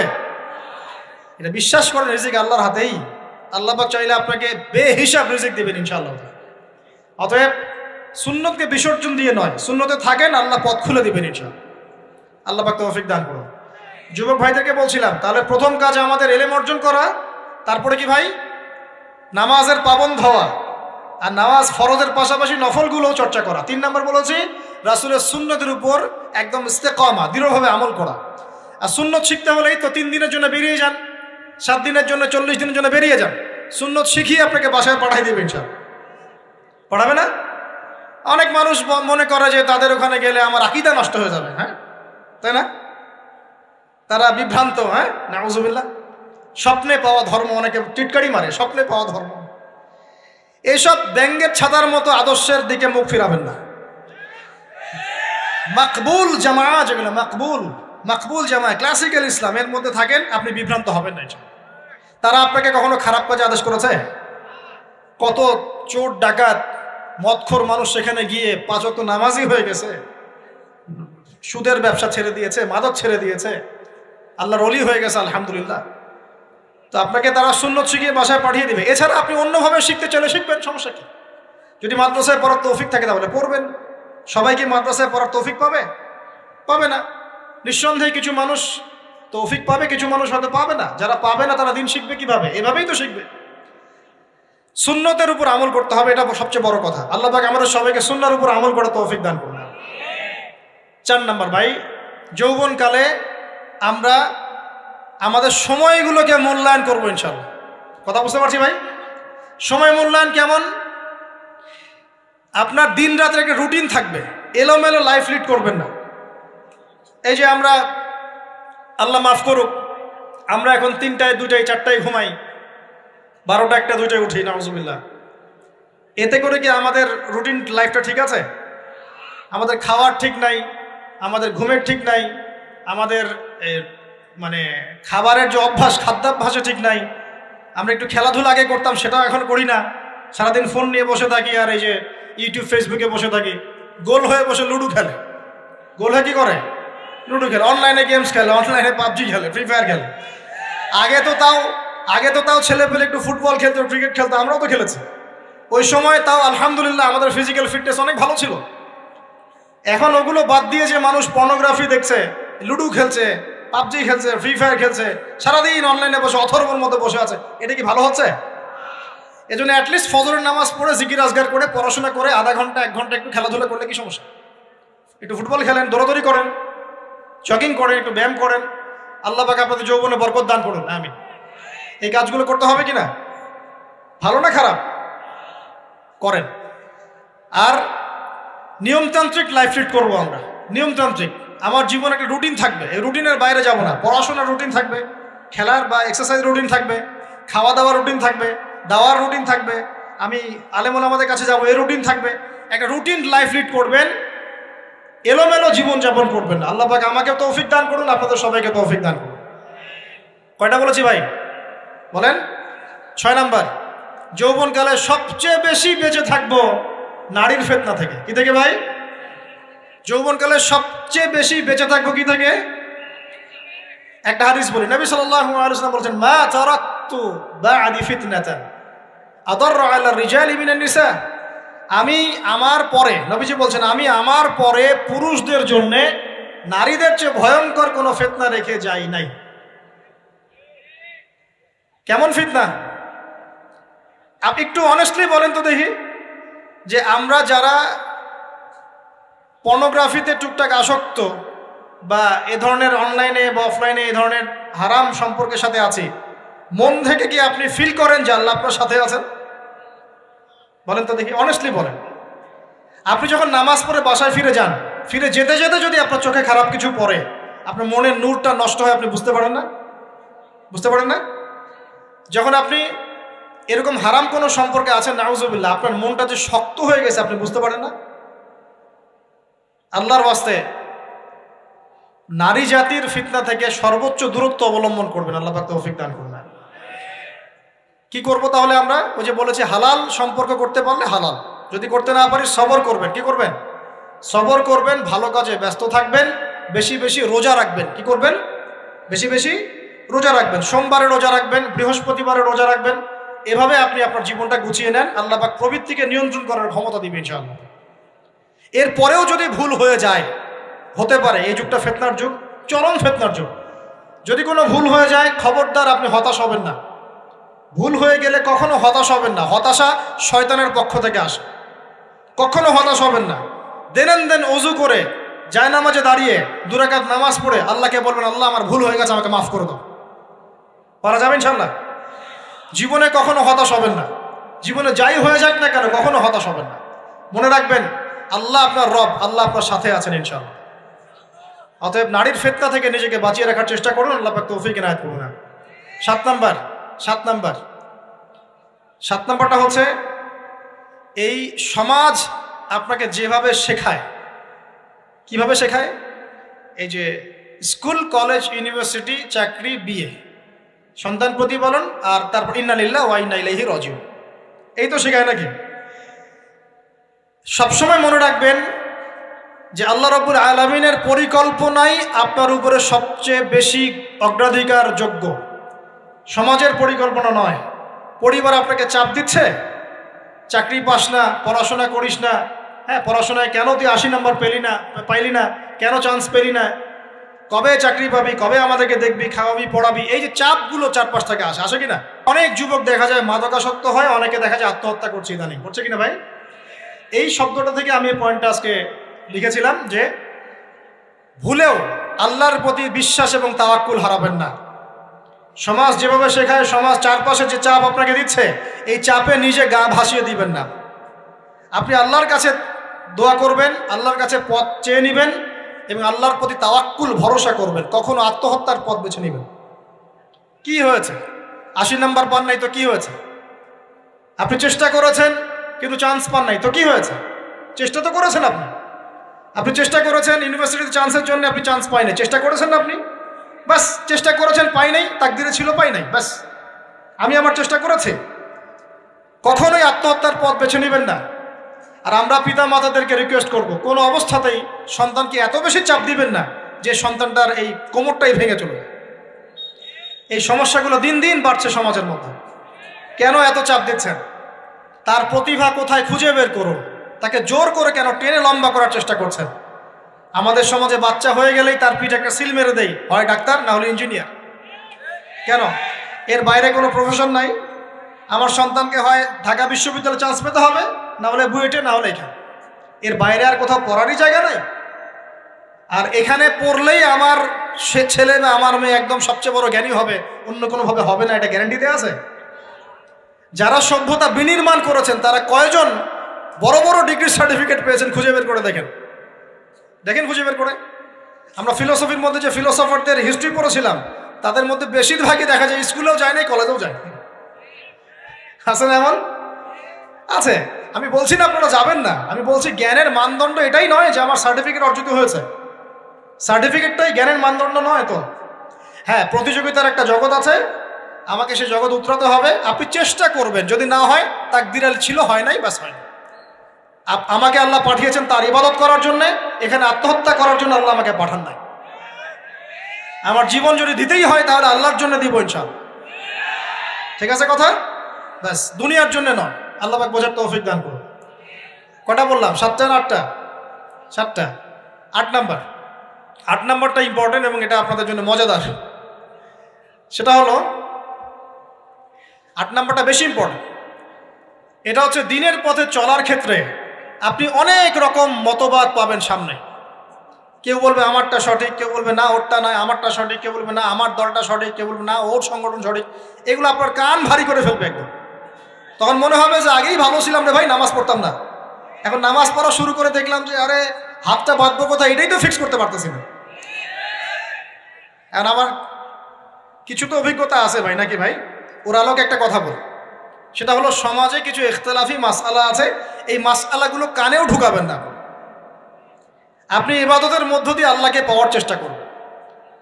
এবং চিরায়ত একটা ইসলাম আমরা ফলো করছি না, এই ইসলামের মধ্যে এমন কিছু নাই যেটা আপনাকে জাহান্নামে নিয়ে যাবে, এমন কিছু নাই। হ্যাঁ, প্রত্যেকটা ঘরানার মধ্যে কিছু বিভ্রান্ত মানুষ থাকতে পারে, এমন কিছু মানুষ এমন আমল করছে যে আমলটা হয়তো কোরআন এবং হাদিসে নাই। এটা তার সমস্যা, কোরআন সুন্নাহর সমস্যা নয়। কথা বুঝতে পারছেন? এটা তার সমস্যা, সে এটাকে সেই বেদাতটা করছে, সেই শিরকটা করছে। তার মানে এই নয় যে কোরআন হাদিস আমাকে শিরক শিখিয়েছে, বেদাত শিখিয়েছে। কোরআন এবং হাদিসে যেটা আছে এটা সুন্দর এবং এটা চিরায়ত একটা ক্লাসিক্যাল ইসলাম আমাদের কন্টিনেন্টে আছে, বাংলাদেশেও আছে।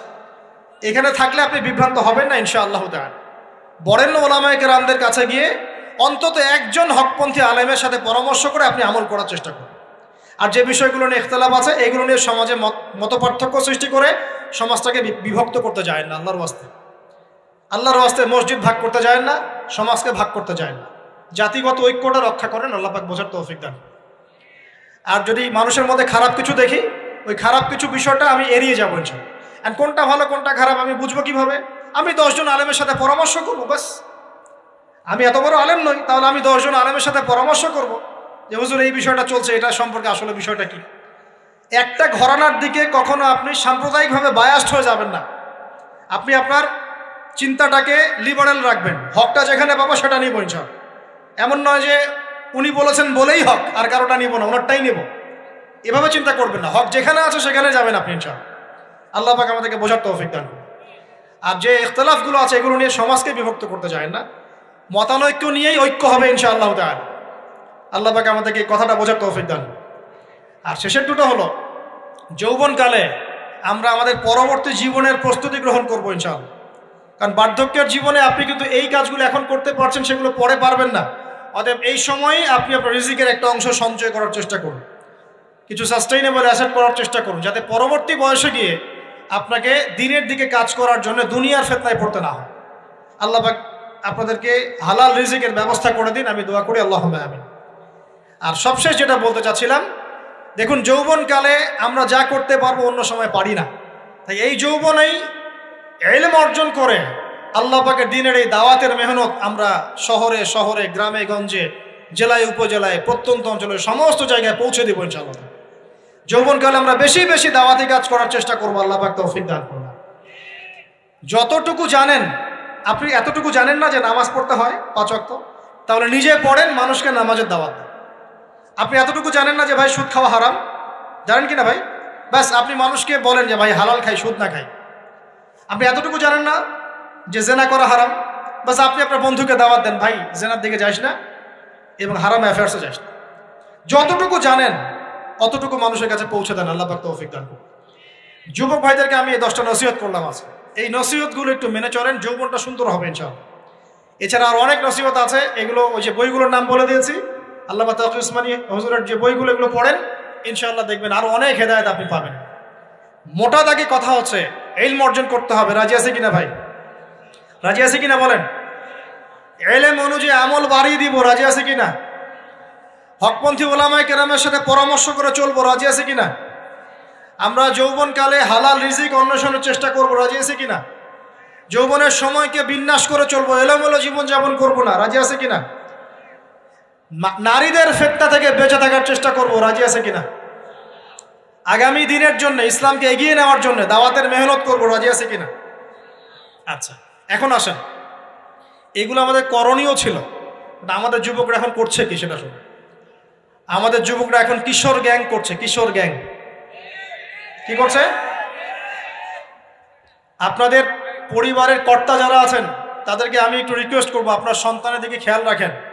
আপনার সন্তানকে যত ছোট মনে করছেন, আপনার সন্তান এখন এত ছোট নয়। কিশোর বয়সে সে এমন পাপও করে ফেলেছে যা আপনি এখনো করেন নাই। কিশোর বয়সে এমন এমন পাপ করা তার শেষ যা আপনি এখনো চিন্তাও করতে পারেন না। অতএব সন্তানকে শুধু গায়ে গতরে বড় করলে হয় না। আমরা যে সন্তানকে মানুষ করার জন্য নিজের ঘাম ঝেড়ে দিচ্ছি, মানুষ করার অর্থ হচ্ছে ওর আত্মাটাকে গড়ে তোলা, দেহটাকে গড়ে তোলা নয়, তার আত্মাটাকে গড়ে তুলুন। সন্তান থেকে খেয়াল রাখেন। ঢাকা শহরে কিশোর গ্যাংয়ের দৌরত্বে টেকা যাচ্ছে না। রাস্তাঘাটে ছিনতাই করছে, মাদক সেবন করছে, মানুষের সম্পদ মোবাইল ধুপ করে কেড়ে নিয়ে দৌড় দিচ্ছে, এক গ্যাং আরেক গ্যাংয়ের সাথে মারামারি করছে। এগুলো শিখছে কোত্থেকে? এগুলো শিখছে আপনার ওই যে অপসংস্কৃতি দেখে দেখে। পশ্চিম থেকে, আমাদের পার্শ্ববর্তী থেকে অনেক অপসংস্কৃতি ঢুকছে ভিতরে, ওটা দেখে দেখে দেখে দেখে শিখছে কি করতে হয় না করতে। দুইটা গ্যাং তৈরি করছে এবং সিনেমাতে যেমন দেখানো হয় সে নিজেকে ওই রকম করে চিন্তা করা শুরু করেছে। এই কনসেপ্টগুলো মানুষ পাচ্ছে কোথায়? নাটক সিনেমা থেকে পাচ্ছে। একটা দল ক্রিয়েট করেছে, সে সেই দলের নেতা হয়েছে, আরেক দল তাকে মারতে আসছে, সে আবার তাকে মারতে যাচ্ছে। এই যে জিনিসগুলো, এগুলো নাটক সিনেমায় দেখানো হচ্ছে না এখন? যুবকরা শিখছে কোত্থেকে এগুলা? বাংলাদেশের মেয়েদেরকে একসময় শেখানো হয়েছে তুমি সুন্দর না, তুমি কি না, তাদের মনে ঢোকান তুমি সুন্দর না, আরো সুন্দর হতে চাও, আরো সুন্দর হতে চাও, এই ক্রিম মাখো সুন্দর হয়ে যাও। এই একটা কনসেপ্ট ঢুকিয়ে দিছে মাথায়, তুমি সুন্দর না, তোমাকে আরো সুন্দর হতে হবে। আল্লাহ তোমাকে যে সৌন্দর্য দিয়েছেন এটা যথেষ্ট না, অন্যরা আরো অনেক বেশি সুন্দর, তুমি সুন্দর না, এই ক্রিম মাখো সুন্দর হবে। এই করতে করতে করতে ক্রিমের ব্যবসা শুরু হলো। বাণিজ্য, সবকিছুর পিছনে কি থাকে? বাণিজ্য, আর কিচ্ছু না। তারপর শুরু হলো যে পার্লার, অমুক ক্রিম তমুক ক্রিম, অমুক সোনো, এই সেই, বাস মেয়েরা পাগল হয়ে গেল। ব্যাস নতুন নতুন আমরা আমাদের সংস্কৃতি ধারণ করে যে কাপড় চোপড়গুলো পরি, কিছু মানুষ শেখালো এর চেয়ে এই ফ্যাশনটা ভালো, এটা পরো। ব্যাস ঈদে ঈদে নতুন নতুন ফ্যাশন আসা শুরু করলো। আরে পাঞ্জাবি পায়জামা পরা তো আমাদের বাপ দাদাদেরই সুন্নত, এটা বাঙালিদেরই সুন্নত। সব বাদ দিয়ে এখন আমরা কি শুরু করেছি দেখেন তো। তো এগুলো কিন্তু মিডিয়া দিয়ে আপনাদেরকে ঢোকানো হয়, মিডিয়া থ্রু দিয়ে। আমরা দেখছি এখন যুবকরা, বহু যুবক মাদকাসক্ত হয়ে যাচ্ছেন, হচ্ছেন কি না? কিসের এত হতাশা ভাই? কি হয়েছে? আপনার গার্লফ্রেন্ড আপনাকে ছেড়ে চলে গেছে? তা গেছে না হয়তো, কি হয়েছে ভাই? কি হয়েছে?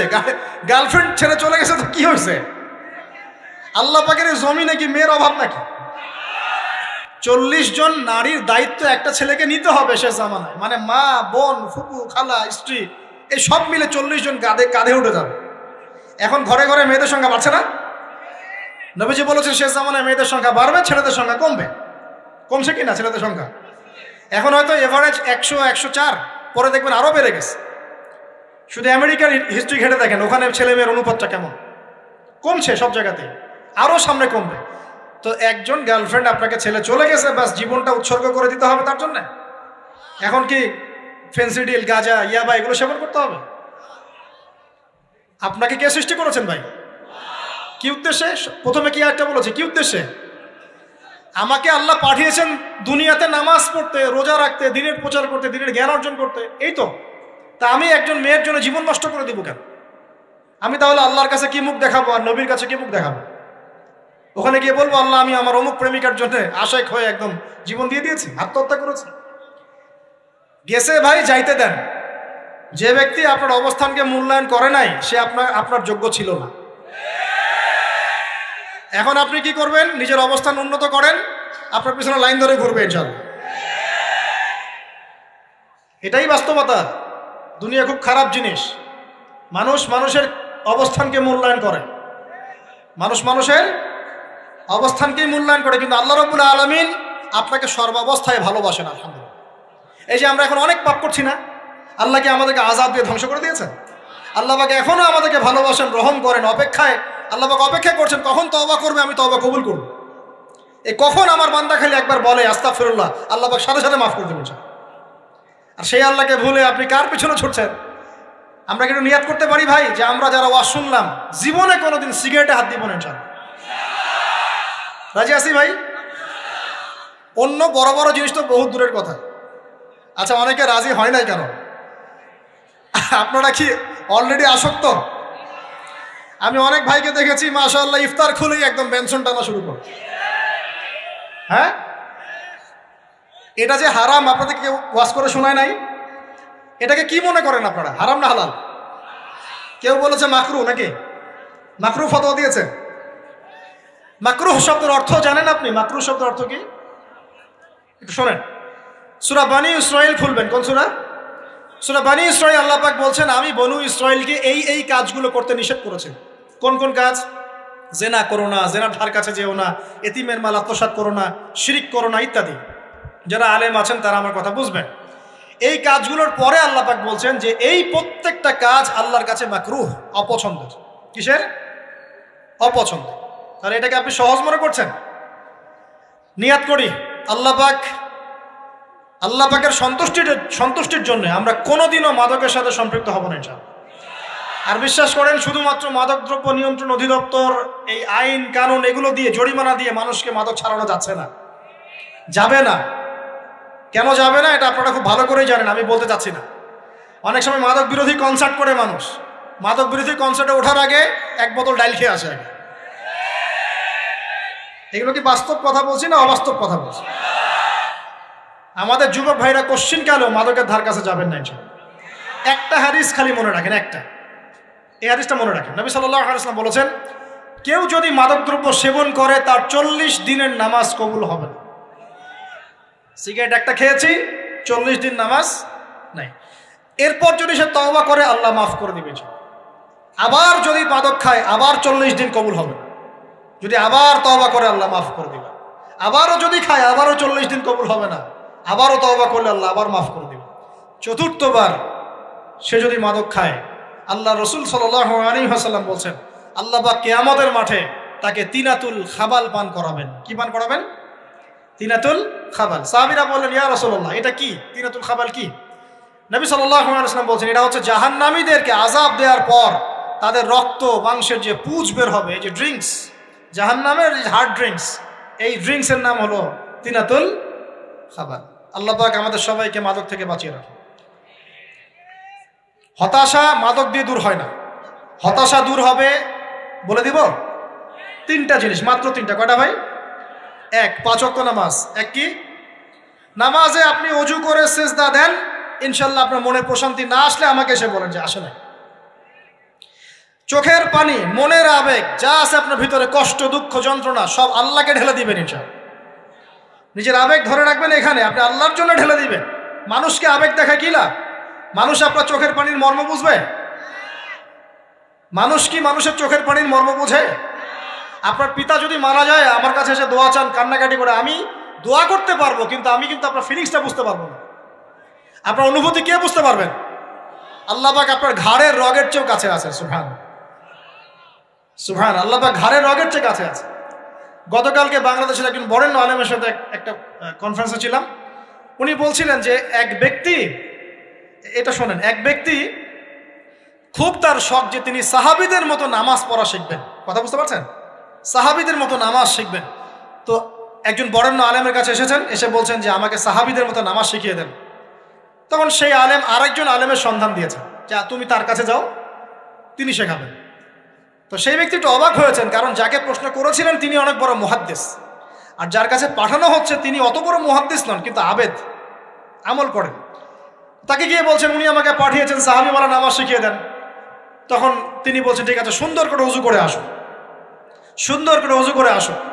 অজু করার সময় খালি খেয়াল রাখবা যে আমি অজু করছি শুধু আল্লাহর সন্তুষ্টির জন্য। কি খেয়াল রাখবেন? অজু করছি শুধু আল্লাহকে রাজি খুশি করার জন্য অজু করছে, আর কোনো উদ্দেশ্য নাই আমার। অজু করতে যাচ্ছে, তিনি আবার বলছেন দাঁড়াও, শুধু আল্লাহকে রাজি খুশি করার জন্য অজু করো। আবার শুরু করছেন, আবার বলছেন শোনো, শুধু আল্লাহকে রাজি খুশি করার জন্য অজু করো। এভাবে বলতেই আছেন, নামাজে দাঁড়িয়েছেন, দাঁড়ানোর আগে বলছেন শোনো, শুধু আল্লাহকে রাজি খুশি করার জন্য নামাজ পড়ো। বলতেই আছেন। এক পর্যায়ে সে ব্যক্তি নামাজ শুরু করলো, নামাজে মনোযোগ এদিক ওদিকে যায়, আর তার মাথায় এটা আসে, এই শুধু আল্লাহকে রাজি খুশি করার জন্য আমাকে নামাজ পড়তে হবে, শুধু আল্লাহকে রাজি খুশি করার জন্য নামাজ পড়তে হবে। এই চিন্তা তার মনের মধ্যে ঘুরপাক খাচ্ছে। এভাবে নামাজটা সে শেষ করেছে। শেষ করে চিন্তা করছে যে নামাজ তো পুরোপুরি মনোযোগ দিতে পারলাম না, বারবার মাথার মধ্যে এরকম চিন্তা আসছে, আল্লাহ আমাকে তুমি মাফ করে দাও, নামাজটা আমার মনে হলো না ঠিক মতো। তখন সে ফিরে এসে তার সে ওস্তাদকে বলছেন আমার তো নামাজ এরকম করে পড়লাম, কিন্তু শেষমেশ মনে হলো যে নামাজটা হয়তো কবুল হয় নাই, আল্লাহর কাছে খুব মাফ চাইলাম, আল্লাহ আমাকে মাফ করে দাও, নামাজটা মনে হলো না। তখন সেই যে প্রথম ব্যক্তি যিনি পাঠিয়েছেন তিনি বলছেন এটাই হলো সাহাবীওয়ালা নামাজ। তারা আল্লাহকে রাজি খুশি করার জন্য নামাজ পড়তেন, নামাজ শেষ করে আল্লাহর কাছে ইস্তেগফার করতেন, আল্লাহ কিছুই হলো না, কিছুই হলো। আমার কথা কি বুঝতে পারছেন? অতএব আল্লাহকে রাজি খুশি করার জন্য আপনি আপনার আবেগ, আপনার ইবাদত সব ঢেলে দিবেন, অন্য কারো কাছে কিছু পাওয়ার আশা করবেন। অতএব নামাজ আপনার মাদকের দিকে যাওয়া লাগবে না, নামাজই আপনার হতাশা দূর করে দেবে ইনশাআল্লাহ। 2 নাম্বার আমল হচ্ছে কোরআন তেলাওয়াত। যে ব্যক্তি কোরআন তেলাওয়াত করতে পারে নিয়মিত, তার মনের মধ্যে এই হতাশা, এই ভীরুতা, এই কাপুরুষতা কিচ্ছু আসবে না ইনশাআল্লাহ। আমি গ্যারান্টি দিচ্ছি আপনাকে, হতাশা আসবেই না আপনার মনে যদি আপনি কোরআন বুঝতে পারেন। কোরআনের একটা আয়াত নিয়ে কোনো সময় দেখা যায় 2-3 ঘন্টা সময় পার হয়ে যাচ্ছে, আয়াতটা ছেড়ে সামনে যেতে পারছি না। কোরআনের ভিতরে ঢুকলে আপনি দুনিয়ায় ভুলে যাবেন কি হচ্ছে আশপাশে। আমি এমন অনেক আলেমকে দেখেছি যে একটা বই, পাতলা একটা বই, আরবি বই নিয়ে পড়া শুরু করেছেন, ওই যে ফজরের পরে জোহরের ওয়াক্ত হয়ে যাচ্ছে, বইটাই শেষ করতে পারেননি। বুঝতে পারবেন? যখন আপনি ইলমের ভিতরে ঢুকে যাবেন, কোরআনের ভিতরে, হাদিসের ভিতরে, আপনার দুনিয়ার খেয়ালই নাই। একজন আলেম তিনি এক রাত্রে একটা বই লিখেছিলেন, চটি বই, এক রাত্রের মধ্যে। বলা হচ্ছে তার সম্পর্কে বলা হচ্ছে যে রাতের খাবার তাকে দেয়া হয়েছে যে আপনি এটা খেয়ে নেন। তো যে খাবারটা পাশেই আছে, খাবারটা খাবো, এটা লিখে খাবারটা খাবো, এরকম তার চিন্তা ছিল। ফজর হয়ে গেছে, বই লিখাও শেষ, খাবার এই অবস্থায় পড়ে আছে, ডুবে গেছেন ভিতরে, খাওয়ার মাথায় তার খেয়াল নাই। এরকম হয়। একজন মনীষী, বিখ্যাত মনীষী, রিয়াদুস সালেহীন কিতাবের রাইটার, সংকলক আল্লামা নববী রাহিমাহুল্লাহ, এরকম সারা রাত চলে গেছে, পাশে 2টা খেজুর, ওই 2টা খেজুর খাওয়ারই সময় পান। হাদিস নিয়ে গবেষণা করতে রাত পার হয়ে গেছে। আমি বলতে চাচ্ছি যখন ইলমের ভিতরে, কোরআন হাদিসের ভিতরে ঢুকে যাবেন, আপনার দুনিয়ার খেয়াল আপনার চলে যাবে ইনশাআল্লাহ। এই টেনশন, হতাশা, এই সেই বাদ, তখনই আল্লাহ পাক আপনাকে তার পক্ষ থেকে রহমত দিবেন, বরকত দিবেন, আল্লাহ আপনার দুনিয়ার কাজগুলো করে দিবেন ইনশাআল্লাহ। তখন দেখবেন কেউ আপনার দুনিয়ার ওই কাজটা করে দিয়েছে, কেউ ওই কাজটা করে দিয়েছে, কেউ বাসায় খাবার পাঠিয়ে দিয়েছে, আল্লাহ পাকই এগুলো করাই দিবেন ইনশাআল্লাহ। তো প্রিয় ভাইরা, মাদকে যাব না আল্লাহর কাছে আসবো? 2 নাম্বার কোরআন তেলাওয়াত, 3 নাম্বার আল্লাহর জিকির। 3 নাম্বার কি ভাই? আল্লাহর জিকির। চলতে ফিরতে সব সময় মুখ চলতে থাকবে, মুখ না চললেও মনে মনে মন তাজা থাকবে, মনে মনে জিকির হতে থাকবে। মনে মনে জিকির করতে পারেন? মুখ নড়বে না, কিন্তু মনে মনে আপনার একটা জিকির হতে থাকবে, সুবহানাল্লাহ বা আলহামদুলিল্লাহ, লা ইলাহা ইল্লাল্লাহ, আল্লাহু আকবার। পারা যাবে? পারে। মানুষের মন কখনো চুপ করে থাকে না, কিন্তু মানুষের মন অলওয়েজ কিছু না কিছু চিন্তা করতে থাকে না, যতক্ষণ না ঘুমায় মানুষ। তো প্রিয় ভাইরা, বেশি বেশি জিকির করবো, সুবহানাল্লাহ, আলহামদুলিল্লাহ, লা ইলাহা ইল্লাল্লাহ, আল্লাহু আকবার, লা হাওলা ওয়ালা কুওয়াতা ইল্লা বিল্লাহ, এগুলো চলতে থাকবে। আল্লাহ পাক তৌফিক দান করুন। আমরা আমাদের সমাজে যুবকদেরকে এরকম টিকটকে দেখছি, অনলাইনে আসক্ত দেখছি, জেনায় আসক্ত দেখছি, পর্নোগ্রাফিতে আসক্ত দেখছি। আমরা দেখছি আমাদের যুব সমাজকে মাদকে আসক্ত, কিশোর গ্যাংয়ে আসক্ত। এইগুলো কি আমাদের কাম্য ছিল ভাই? আমাদের কাম্য ছিল? এই অবস্থায় কি যুব সমাজ আল্লাহ পাকের দ্বীনের পতাকা হাতে নিয়ে আল্লাহর জমিনে দিন কায়েম করতে পারবে কি না একটু আমাকে উত্তর দেন দেখি। এখন এই অবস্থায় পারবে? অতএব অবস্থার উন্নতি করতে হবে কিনা? উন্নতির জন্য রাজি আছি কিনা ইনশাআল্লাহ? আমরা চাই কি আল্লাহ পাকের দিনটা আল্লাহর জমিনে প্রতিষ্ঠা লাভ করুক, আল্লাহর দিন সবার ঘরে ঘরে পৌঁছে যাক, আল্লাহ পাকের দিনের যে সৌন্দর্য সবাই সেটাই, এই সৌরভটা সবাই পাক। আমরা চাই কিনা সমাজে শান্তি প্রতিষ্ঠা হোক, আবার সেই রাসূলের মতো যুগ চলে আসুক? আমরা চাই কিনা? অতএব আমাদের সবাইকে যৌবনের এই প্রলোভনগুলো থেকে বেরিয়ে এসে আল্লাহ পাকের ইবাদতে আত্মনিয়োগ করতে হবে। আল্লাহ পাক আমাদের সবাইকে তৌফিক দান করুন, বলি আমিন। আমাদের সবাইকে আল্লাহ রাব্বুল আলামিন কোরআন এবং হাদিসের গভীর জ্ঞান অর্জন করার তৌফিক দান করুন, বেশি থেকে বেশি ইবাদত করার তৌফিক দান করুন। আল্লাহ পাক সবাইকে হারাম সমস্ত রিজিক থেকে বাঁচিয়ে রাখুন, জেনা, ব্যভিচার এবং নারীর ফিতনা, মাদক থেকে আল্লাহ বাঁচিয়ে রাখুন। আল্লাহ পাক আমাদের সবাইকে হালাল রিজিক, হালাল সম্পর্ক যথেষ্ট করে দিন। আল্লাহ পাক আমাদের সবাইকে যেন দিনের দাওয়াতের মেহনত করার তৌফিক দান করেন এবং আলেম ওলামার সাথে পরামর্শ করে দিন শেখার এবং বোঝার তৌফিক দান করেন। আর লেকচার শেষ করার আগে দুটো বিষয় বলে শেষ করছি, একটু মনোযোগ দিন। একটা হচ্ছে আমাদের যুবতী দিনী বোনদের জন্য, এখানে বোনরা আছেন না? আছেন কি না? দিনী বোনরা আছেন? একটা নসিহত দিনী বোনদের জন্য আমি একটা নসিহত করতে চাচ্ছি, একটা নসিহত। আমার এই একটা নসিহত একটু মন দিয়ে শুনুন প্রিয় দিনী বোন। রাসূলুল্লাহ সাল্লাল্লাহু আলাইহি ওয়াসাল্লাম আমাদের দিনী বোনদের জন্য জান্নাতে যাওয়ার একটা ফর্মুলা বলে দিয়েছেন। আমি কি বলবো সেটা? আচ্ছা, রাসূলুল্লাহ সাল্লাল্লাহু আলাইহি ওয়াসাল্লাম বলেছেন আমাদের দিনী বোনেরা, আমাদের মায়েরা, এই নারী জাতি মাত্র 4টা কাজ করলে জান্নাতের যে কোনো দরজা দিয়ে ইচ্ছা প্রবেশ করতে পারবেন। খুশি হন নাই? কয়টা কাজ? মাত্র 4টা। এক, যদি আমাদের দিনী বোনেরা 5 ওয়াক্ত নামাজটা ওয়াক্ত মতো পড়ে, আল্লাহ পাক তৌফিক দান করুন, বলি আমিন। 2 নাম্বার, যদি তারা রমাদান মাসের রোজাটাকে ঠিক মতো আদায় করতে পারে। 1 নাম্বার 5 ওয়াক্ত নামাজ ঠিকঠাক আদায় করা, 2 নাম্বার রমজান মাসে সওম রাখা, 3 নাম্বার তাদের লজ্জাস্থানের হেফাজত করা, মানে শরঈ পর্দা মেনটেন করা, শরঈ পর্দা মেনটেন করা। এবং আমি বলে দেই, চেহারাটা আপনাদের পর্দার অন্তর্ভুক্ত। এটা নিয়ে অনেক বাকবিতণ্ডা হয় না সমাজে, চেহারা দেখানো যাবে কি যাবে না ইত্যাদি।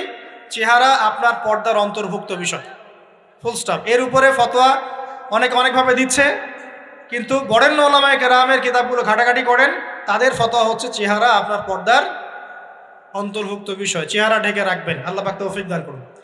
চোখ থাকবে খোলা, ঠিক আছে। 4 নাম্বার, স্বামীর আনুগত্য করতে হবে। স্বামীর আনুগত্য, এই যে আনুগত্য শব্দ শুনলেই মানুষের একটা মানে নেগেটিভ ধারণা তৈরি হতে পারে। স্বামীর আনুগত্য মানে কি আমি তার দাসত্ব করব? আনুগত্য মানে, প্রিয় দিনী বোন, আনুগত্য মানে দাসত্ব নয়। আনুগত্য মানে কোরআন সুন্নাহর যে বিধানগুলো আপনার স্বামী আপনাকে পালন করতে বলবে, আপনি সেগুলো করবেন, আপনি করতে বাধ্য। কিন্তু স্বামী যদি কোরআন সুন্নাহর বাইরে কিছু করতে বলে, সেটা মানতে আপনি বাধ্য নন। স্বামী যদি আপনাকে বলে যে সুদ খাও, এই যে সুদী এনজিওতে আসো, নাম লেখাও। স্বামী যদি আপনাকে বলে যে আসো বেপর্দায় বাইরে যাই, সাজুগুজু করে বের হও, চলো ঘুরে আসে বেপর্দায়। স্বামী যদি বলে দেবরকে একটু খাবারটা দিয়ে আসো, আমার অফিসের কলিগ আসছে, খাবার পরিবেশন করো, আসো ডাইনিংয়ে আসো। এই যে হারাম কাজ, বেপর্দার আদেশ করছে, সুদের আদেশ করছে, আপনি সেগুলো পালন করবেন। কিন্তু হালাল বৈধ যে কোনো বিষয় আপনি স্বামীর আনুগত্য করবেন, এটা আপনার উপর ফরজ। এই 4টা কাজ যদি আপনি করতে পারেন, জান্নাতের যে কোনো দরজা দিয়ে ইচ্ছা আপনি প্রবেশ করতে পারবেন ইনশাআল্লাহ। আল্লাহ পাক আমাদের দিনী বোনদেরকে এই 4টা কাজ করার তৌফিক দান করুন। আমাদের সবাইকে আল্লাহ পাক জান্নাতের জন্য কবুল করুন, বলি আমিন।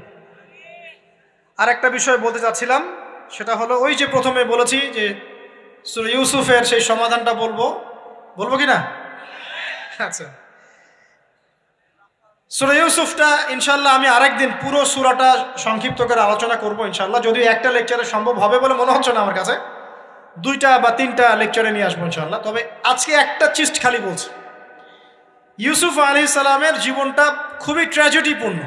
নবীর পরিবার থেকে ভাইদের শত্রুতায় ওই যে কূপে চলে গেলেন, কূপ থেকে চলে আসলেন মিশরের বাজারে, সেখান থেকে বিক্রি করে দেওয়া হলো তাকে, রাজা তাকে কিনে নিলেন, তারপরে সেখানে তিনি বড় হতে লাগলেন রাজপ্রাসাদে। তারপরে ওই যে রাজার কি স্ত্রী তাকে জেনার জন্য আহ্বান করেছিল, সেখান থেকে তিনি জেলখানায় চলে গেলেন, আবার জেলখানা থেকে আবার মিশরের খাদ্য মন্ত্রণালয়ের দায়িত্ব পেলেন, তারপরে তিনি মিশরের শাসকের দায়িত্ব পেয়ে গেছেন, তাই তো? আচ্ছা, এর মধ্যে একটা জায়গা খালি বলবো আজকে আপনাদের। টপিকটা কি দিবা তোমরা? টপিকটা হচ্ছে চলমান বৈশ্বিক অর্থনৈতিক সংকটে ইউসুফ আলাইহিস সালামের সমাধান মনে থাকবে। চলমান এই বৈশ্বিক অর্থনৈতিক সংকটে ইউসুফ আলাইহিস সালামের সমাধান কি ছিল? ইউসুফ আলাইহিস সালাম জেলখানায়, কোথায় বলেন তো? জেলখানায়। তখন দুজন ব্যক্তি তাকে বলছে, ইউসুফ, আমরা দুজন দুটো স্বপ্ন দেখেছি, তুমি কি স্বপ্নের ব্যাখ্যা দিতে পারবে? আমরা তোমাকে সত্যবাদী বলে মনে করি। ইউসুফ আলাইহিস সালাম বলছেন, খাবার আসার আগেই তোমাদেরকে স্বপ্নের ব্যাখ্যা দিয়ে দেব। একজন বলছে, আমি দেখলাম আমার মাথায় রুটি রাখা আছে আর পাখি এসে রুটির থেকে খেয়ে ফেলছে। আমার কথা বুঝতে পারছেন কিনা ভাই? আচ্ছা, দুই নাম্বার, দ্বিতীয় ব্যক্তি বলছে, আমি দেখলাম আমি শরাব পান করাচ্ছি আমার মনিবকে। কথা বুঝতে পারছেন? এখন ইউসুফ আলাইহিস সালাম বলছেন, তুমি যে শরাব পান করাচ্ছ মনিবকে, তোমাকে অতি সত্বর মুক্তি দেওয়া হবে ইনশাআল্লাহ। আর যার মাথার উপর থেকে রুটি খেয়ে নেওয়া হচ্ছে তাকে শুলদণ্ড দেওয়া হবে, মৃত্যুদণ্ড দেওয়া হবে। কি বললেন? একজনকে দেওয়া হবে মৃত্যুদণ্ড, একজন কি হবে? ছাড়া পাবে। আর যাকে মনে হলো যে এই ছাড়া পাবে, ইউসুফ আলাইহিস সালাম বললেন, তুমি যখন ছাড়া পাবে তোমার মনিবের কাছে, মালিকের কাছে আমার কথা বলো, আমার কথা আলোচনা করো। কিন্তু শয়তান তাকে ভুলিয়ে দিল, সে আর কথা বলতে পারল। আরো কয়েক বছর চলে গেল, ইউসুফ আলাইহিস সালাম তখনও জেলেই আছে। একদিন এই রাজা স্বপ্ন দেখলেন। কি স্বপ্ন দেখলেন? যে 7টা পাতলা পাতলা গাভী, মোটা মোটা 7টা গাভীকে খেয়ে ফেলছে। 7টা কি গাভী? জীর্ণ শীর্ণ গাভী 7টা মোটা তাজা গাভীকে খেয়ে ফেলছে। আর দেখলেন 7টা সবুজ শীষ। শীষ বোঝেন কিনা? এই ধানের শীষ না, আবার সবুজ শীষ। আর দেখছেন এই যে শীষ মরে গেলে যেমন দেখায় না একটা রং, এরকম শীষ। তো এখন রাজা খুব চিন্তিত হয়ে পড়লেন যে আসলে এই স্বপ্নের কি ব্যাখ্যা। তিনি সবাইকে ডেকে বললেন, স্বপ্নের ব্যাখ্যা কি তোমরা জানো? তখন রাজ্য পরিষদের এই যে এমপি মন্ত্রী যারা আছে তারা বলছে, না, এটা কি স্বপ্ন, আহলাম, এটা একটা বাজে স্বপ্ন, উদ্ভট স্বপ্ন, আমরা এটার মানে জানি না। আমরা হলো তাই তো বলতাম নাকি ভাই? কিন্তু ওই ব্যক্তি স্মরণ হয়ে গেল যে ছাড়া পেয়েছে, আরে ইউসুফ তো স্বপ্নের ব্যাখ্যা দিতে পারে। দৌড়ে গেলেন তিনি জেলখানায়। ইউসুফ, আইয়ুহা সিদ্দিক, হে সত্যবাদী নবী ইউসুফ, আমাকে কি এই স্বপ্নের ব্যাখ্যা বলতে পারবেন? 7টা জীর্ণ শীর্ণ গাভী 7টা মোটা তাজা গাভীকে খেয়ে ফেলছে। ইউসুফ আলাইহিস সালাম এই স্বপ্ন শুনে বললেন, ইউসুফ আলাইহিস সালাম শুধু স্বপ্নের ব্যাখ্যাই দিলেন না, বরং এই স্বপ্ন যে সত্য এটা তিনি বিশ্বাসও করলেন। এই স্বপ্ন একটা সমস্যাকে নির্দেশ করছে এটাও বুঝে ফেললেন। এই সমস্যার সমাধানও তিনি দিয়ে দিলেন। বলেন সুবহানাল্লাহ। আমার কথা বলছেন, ইউসুফ আলাইহিস সালাম স্বপ্নের ব্যাখ্যা দিচ্ছেন না, বরং স্বপ্নটা যে সত্য তিনি মেনে নিচ্ছেন এবং এই স্বপ্নের ফলে একটা সামনে খারাপ সময় আসতে যাচ্ছে এটা তিনি বিশ্বাস করছেন এবং এর সমাধান তিনি জাতিকে দিচ্ছেন। ইউসুফ আলাইহিস সালাম বলছেন, তোমাদের সামনে 7 বছর দুর্ভিক্ষ হবে। কি হবে বলেন?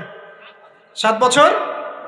সারা বিশ্বের অর্থনৈতিক প্রেক্ষাপট একটু বিবেচনা করেন তো, যে আমরা একটা খারাপ সময়ের দিকে যাচ্ছি না আস্তে আস্তে, এবং নীরব একটা দুর্ভিক্ষ সারা ওয়ার্ল্ডে চলছে না? করোনার সময় ছিল, ওই সময় একটা সমস্যা ছিল, ইউক্রেন রাশিয়ার ইস্যু ছিল, আরও অনেক ইস্যু আছে, শুধু এগুলো ইস্যু নয়। অপচয় ইস্যু আছে, দুর্নীতি ইস্যু আছে, জুলুম আছে, তারপরে যে পারমাণবিক ক্ষেত্রগুলো আছে, বড় বড় পরাশক্তিদের চাপ আছে, অনেক ব্যাপার আছে, রিজার্ভ কমে যাওয়া, অনেক বিষয় আছে। সারা বিশ্ব একটা অর্থনৈতিক মন্দা দেখছে কিনা?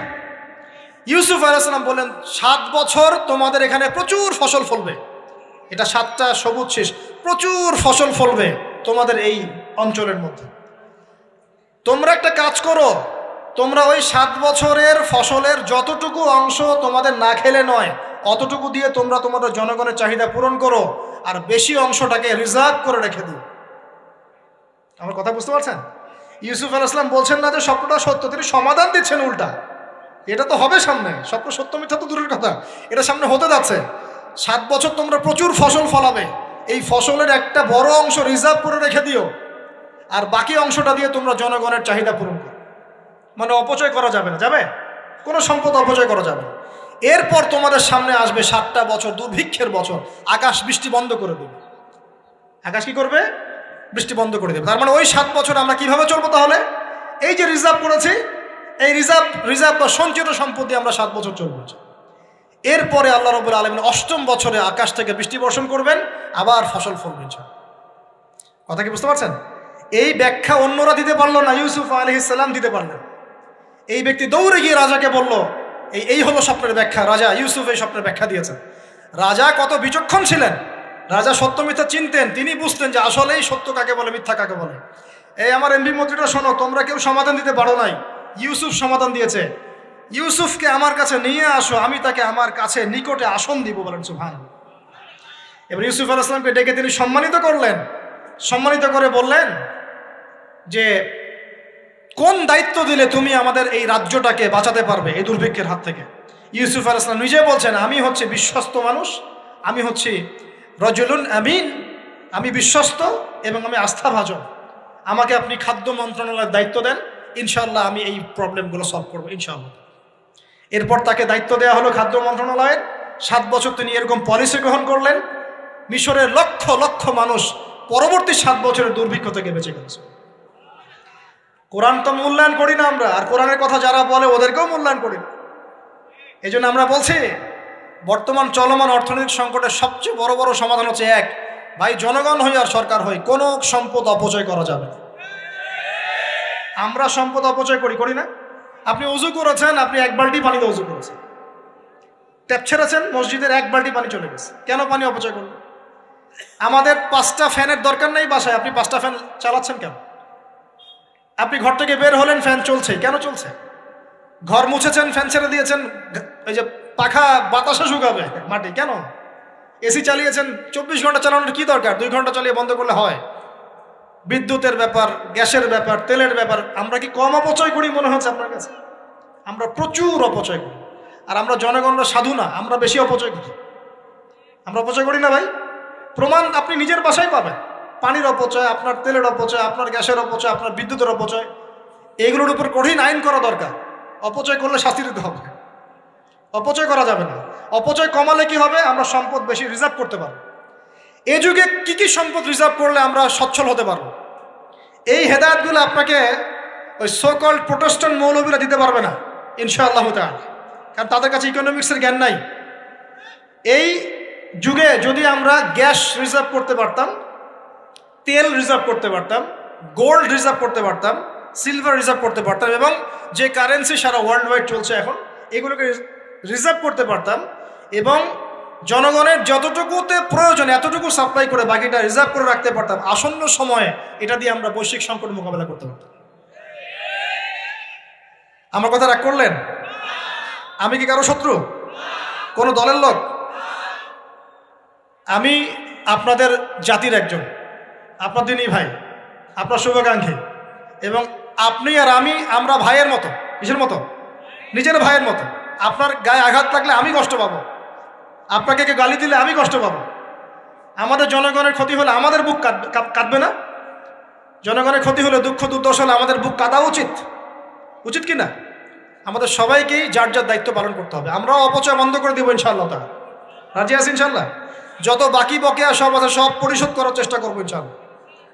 আমরা সরকারি সম্পদ অন্যায়ভাবে আত্মসাৎ করব না, এবং আমরা আমাদের সমাজে যত দুর্নীতি আছে এটা বন্ধ করতে হবে, যত প্রকার দুর্নীতি আছে বন্ধ করতে হবে, যত কালো টাকা আছে সাদা করতে হবে, এবং সাস্টেইনেবল অ্যাসেটগুলোকে রিজার্ভ করতে হবে।